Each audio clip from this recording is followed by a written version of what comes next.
First, I'm going to talk about the prevalence of psychological disorders in America, some of the current programs and laws that are out there regarding disorders in the workplace.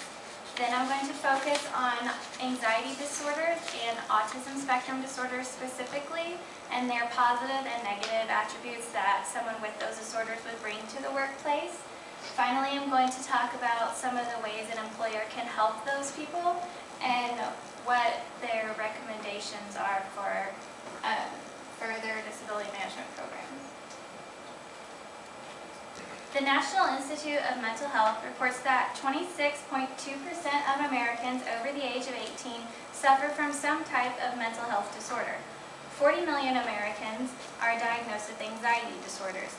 The number of adults diagnosed with autism spectrum disorders is unknown because of the debate about diagnosis within the medical and psychological fields. But because of improved diagnosis and early detection in many disorders, there is a growing prevalence of employees with psychological disorders in the workplace. Currently, there are two main different broad approaches to managing physically and/or mentally disabled employees in the workplace. The first of which is Employee Assistance Programs, or EAPs, and the second is Disability Management Programs, or DMPs. Employee assistance programs are usually managed by a third-party provider outside the company. They mainly focus on health and fitness initiatives, OSHA compliance, and referral services such as counseling and therapy. They are mainly considered short-term solutions, and the individual employees are responsible for arranging their long-term solutions with the referrals.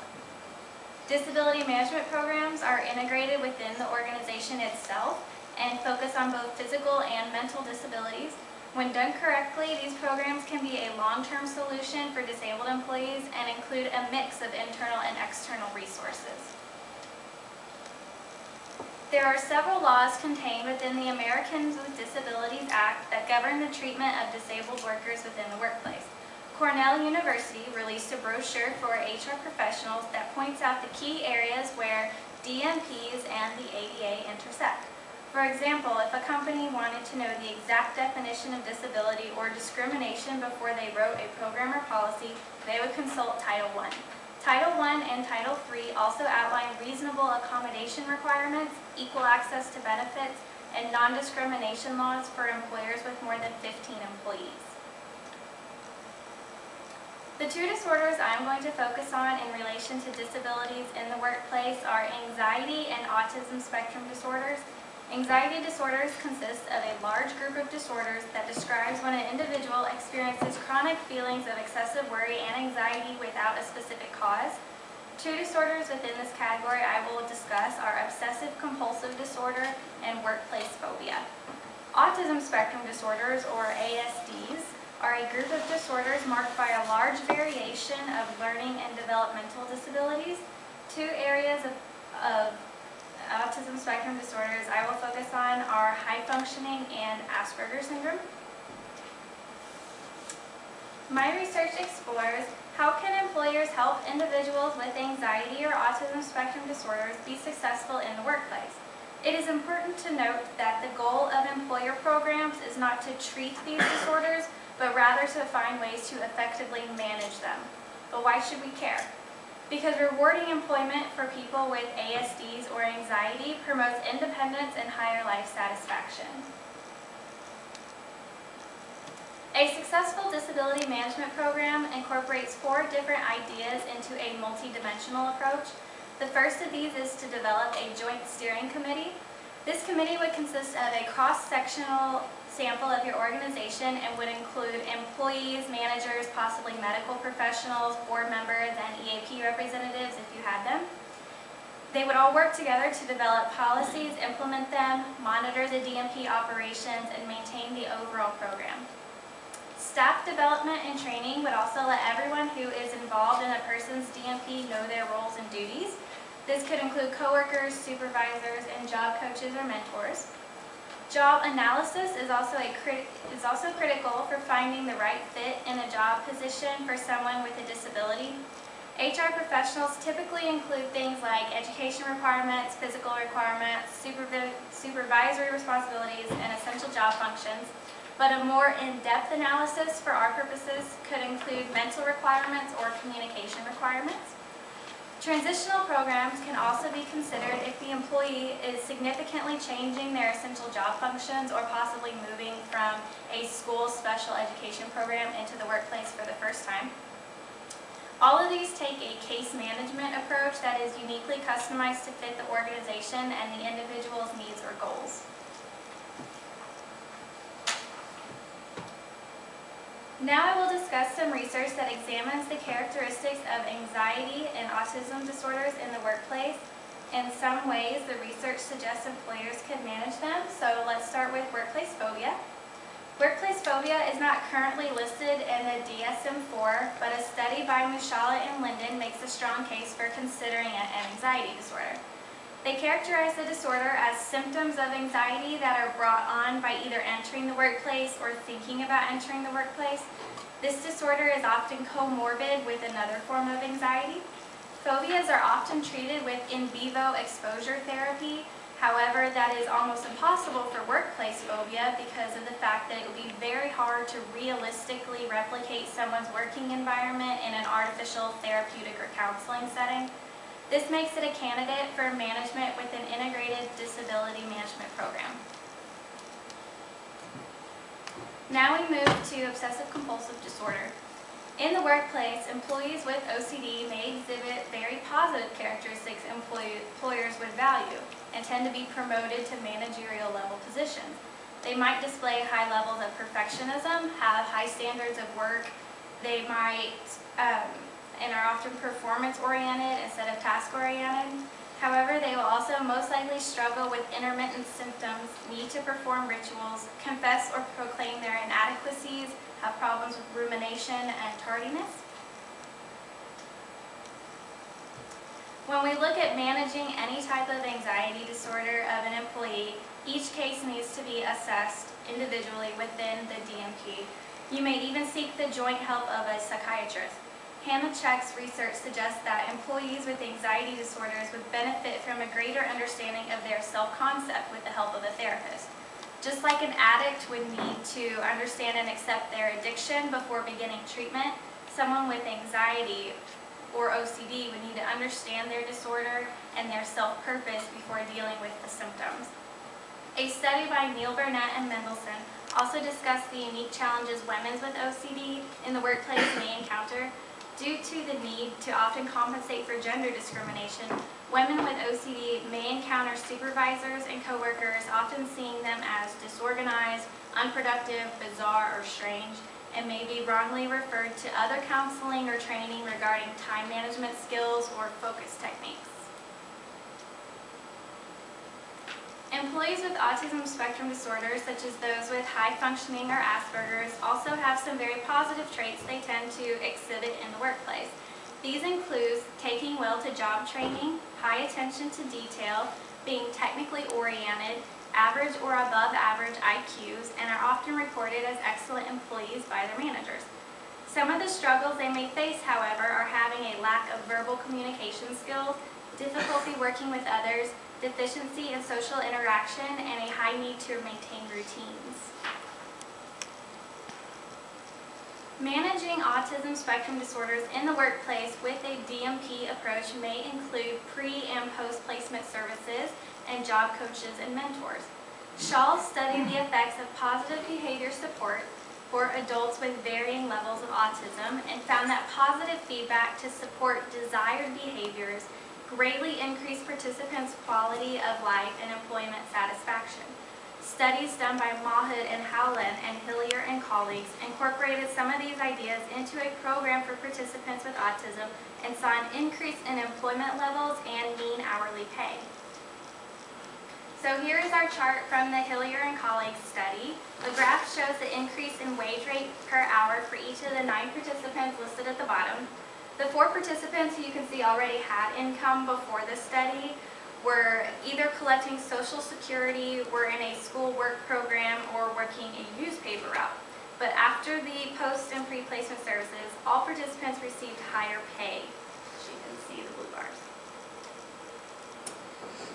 Mahood and Howland used pre-placement job search training for their experiment group.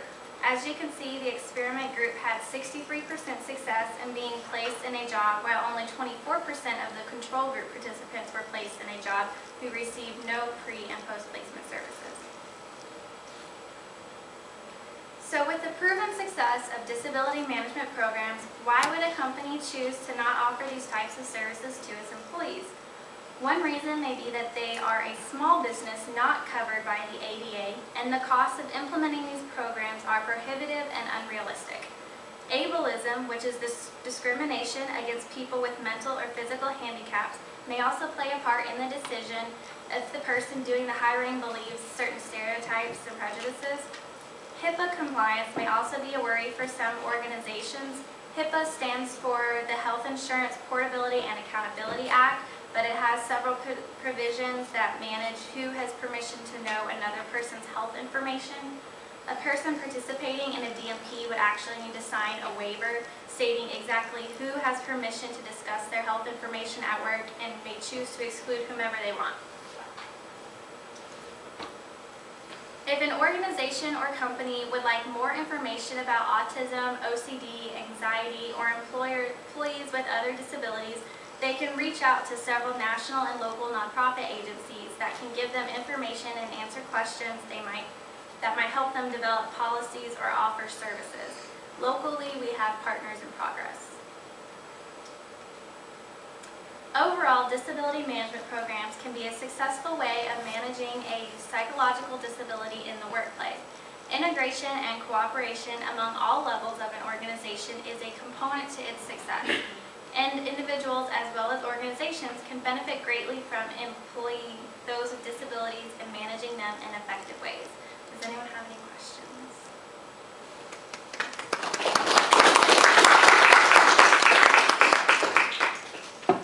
I was curious, I understand why you would cover anxiety related to it, but why choose something that's much less common than, I assume, depression and related problems with depression? Something specific? Yeah, a lot of it had to do with just the availability of research and what I was able to find in regards specifically to disability management programs. Using something like a DMP, or I forget the other Yes. acronym, but is that something that is supposed to be used long term, or is it something that, I mean, is there any follow up done to the people that they did the research on? Like, do they get weaned off? The longest study I saw was the 9 participants who had the varying levels of autism, and that was a 2-year study. And the heaviest part of the involvement of the managers and the coaches and everything is done really in the first 8 weeks.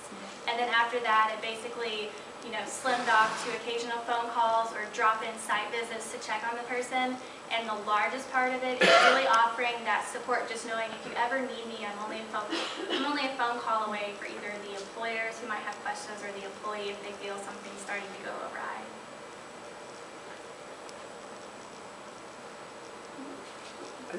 I think, if I understood you correctly, this assumes a certain level of diagnostic accuracy and the requirement that you somehow have to label people in order to get them into these programs.